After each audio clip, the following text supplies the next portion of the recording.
Dans la vidéo précédente, la numéro 1, nous avons vu ce qu'était le royaume de Dieu. Dans cette vidéo numéro 2, nous allons voir ce que fera le royaume de Dieu.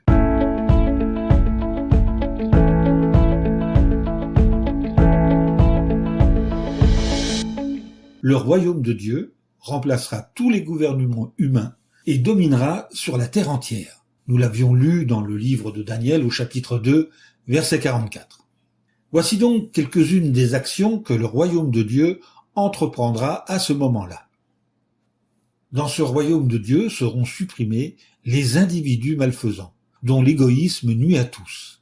En Proverbes chapitre 2, verset 22, nous lisons « Quant aux méchants, ils seront enlevés de la terre, et quant aux traîtres, ils en seront arrachés. » Le royaume de Dieu mettra également fin aux guerres.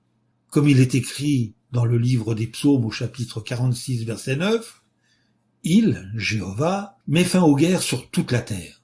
Il brise l'arc et fracasse la lance. Il détruit les chars de guerre par le feu. » Le royaume de Dieu va également apporter la prospérité et la sécurité sur toute la planète.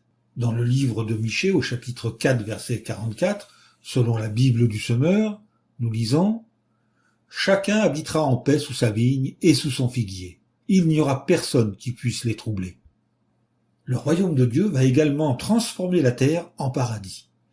Oui, Dieu n'a pas renoncé à son projet. La terre sera bel et bien transformée en paradis et remplie d'humains justes. Donc, que nous dit Isaïe au chapitre 35, verset 1, dans la Bible second 21 ? « Le désert et le terrain sec se réjouiront. La plaine aride exprimera sa joie et fleurira. » Dans le royaume de Dieu, tout le monde aura un travail utile et satisfaisant. Ceux que Dieu a choisis profiteront pleinement de l'œuvre de leurs mains.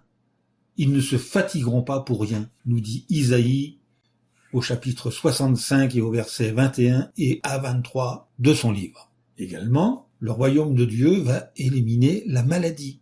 Aucun habitant ne dira « je suis malade » selon Isaïe chapitre 33 verset 24.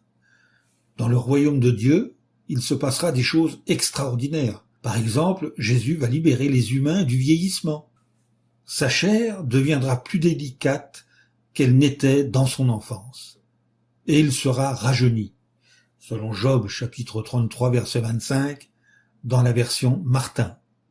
Et chose aussi extraordinaire, il va ramener les morts à la vie. Tous ceux qui sont dans les tombes entendront sa voix, c'est-à-dire celle de Jésus, et sortiront, selon Jean chapitre 5 versets 28 et 29. Voilà, cette partie 2 est terminée.